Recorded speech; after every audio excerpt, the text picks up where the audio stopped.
Dans cette leçon, nous allons étudier les probabilités. Ce chapitre a été commencé en classe de 4e. Je commence à faire du rappel sur le vocabulaire spécifique aux probabilités. Une expérience aléatoire, c'est une expérience que l'on peut reproduire à l'infini, toujours dans les mêmes conditions. C'est une expérience dans laquelle on connaît tous les résultats possibles, mais sans jamais pouvoir dire quel résultat sortira ou se produira. L'expérience aléatoire la plus simple, c'est le jeu de pile ou face. C'est une expérience que je peux réaliser un nombre infini de fois dans les mêmes conditions. Je sais exactement les résultats possibles, il y en a deux, pile ou face, mais je ne peux pas dire avec certitude si je vais tomber sur pile ou sur face. Les résultats d'une expérience aléatoire sont appelés les issues, donc dans mon jeu de pile ou face, les deux issues sont pile et face. Autre exemple, j'ai un dé cubique classique à 6 faces sur lequel est inscrit les numéros 1, 2, 3, 4, 5, 6. Je lance le dé et je regarde le numéro inscrit sur la face supérieure. C'est une expérience aléatoire dont les issues sont 1, 2, 3, 4, 5 ou 6. Donc un mot qu'on utilise énormément en probabilité est le mot événement. Un événement est constitué de 0, une ou plusieurs issues. Obtenir un chiffre pair lorsque l'on lance un dé cubique, eh bien c'est un événement constitué des issues 2, 4 et 6.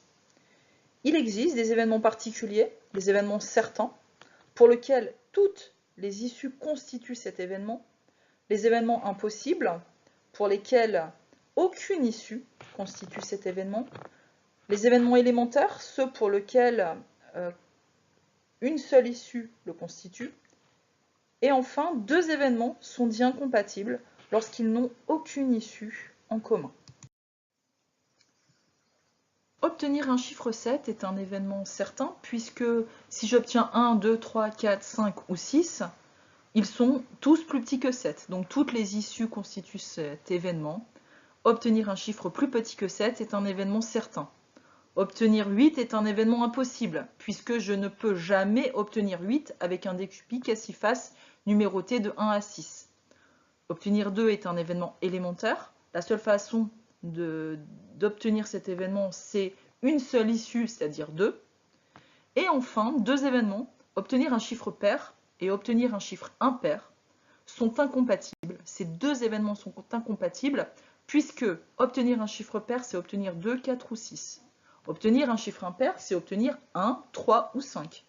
On n'a aucune issue en commun pour ces deux événements. Ils sont donc incompatibles. Maintenant, définissons l'événement contraire à un événement. L'événement contraire à un événement, c'est l'événement qui ne se réalise pas quand A n'est pas réalisé. Exemple. A, c'est l'événement obtenir un 6. Eh bien, l'événement contraire à l'événement grand A, que l'on va noter A bar, c'est ne pas obtenir un 6. Intéressons-nous maintenant au calcul de probabilité. Je rappelle que la probabilité d'une issue dans une expérience aléatoire, c'est un nombre compris entre 0 et 1. Que lorsqu'on additionne les probabilités de toutes les issues de l'expérience, on tombera sur 1. La probabilité d'un événement impossible est 0. La probabilité d'un événement certain est 1. Et enfin, lorsqu'on fait la somme de la probabilité d'un événement et de celui de son contraire, on obtient 1. Dans l'échelle des probabilités, nous nous rendons compte que plus la probabilité est proche de 1, plus l'événement est probable. Plus nous sommes avec une probabilité proche de 0, plus cet événement est improbable. Dans notre expérience du lancer de dés cubiques, si on s'intéresse à la probabilité de chaque issue, on obtient un sixième, puisqu'il y a une chance sur 6 d'obtenir 1, une chance sur 6 d'obtenir 2, et ainsi de suite jusqu'à 6. Chaque issue de cette expérience aléatoire est égale à un sixième. Nous sommes dans ce cas dans une situation d'équiprobabilité. Autre exemple, obtenir 8, la probabilité de cet événement est 0, puisque c'est un événement impossible. Obtenir un chiffre plus petit que 7, qui est un événement certain, la probabilité est 1. La probabilité de l'événement A, obtenir un 6, est un sixième. Donc la probabilité de son contraire, c'est 1 moins 1 sixième. Ce qui nous fait 6 sixièmes moins 1 sixième est égal à 5 sixièmes. De toute façon, l'événement contraire à l'événement grand A est ne pas obtenir un 6. Ne pas obtenir un 6, c'est obtenir un 1, un 2, un 3, un 4 ou un 5. On a donc 5 chances sur 6 de l'obtenir. D'où la probabilité de 5 sixièmes. Les années précédentes, nous avons aussi vu qu'une expérience aléatoire peut être représentée par un schéma appelé arbre des probabilités. Prenons un exemple autre que le dé cubique, qui est un exemple un peu trop simple pour présenter les arbres de probabilité. On dispose d'une boîte contenant une boule rouge, 2 boules bleues, 5 boules vertes, indiscernables au toucher. On pioche une boule dans la boîte au hasard et on note sa couleur. Donc cette expérience est une expérience aléatoire qui possède 3 issues. Soit j'obtiens une boule rouge, une boule bleue ou une boule verte. Donc je dessine 3 branches d'arbres à mon arbre. Une branche qui va jusqu'à l'issue rouge, une branche qui va jusqu'à l'issue bleue, puis une branche qui va jusqu'à l'issue verte. Sur chaque branche, je note la probabilité de l'issue. J'ai une boule rouge dans ma boîte. En tout, j'ai 8 boules. J'ai donc une chance sur 8 de tomber sur une boule rouge. La probabilité d'avoir une boule rouge est de 1/8. Je possède 2 boules bleues sur 8. Donc la probabilité d'avoir une boule bleue est 2/8. Je peux simplifier si je le souhaite cette probabilité. Cela nous fait 1/4. Puis j'ai 5 boules vertes sur 8. La probabilité de tomber sur une boule verte est de 5/8. Je remarque que en faisant 1/8 plus 2/8 plus 5/8, c'est-à-dire en faisant la somme des probabilités de toutes les branches partant du même nœud, j'obtiens 8/8, c'est-à-dire 1. Quand on réalise un très grand nombre de fois une expérience aléatoire, toujours dans les mêmes conditions bien évidemment, eh bien la fréquence de réalisation d'un événement se stabilise en se rapprochant d'une valeur qui est la probabilité de l'événement.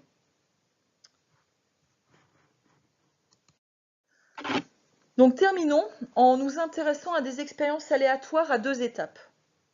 Alors comme exemple, je tire une boule dans une boîte et on note sa couleur.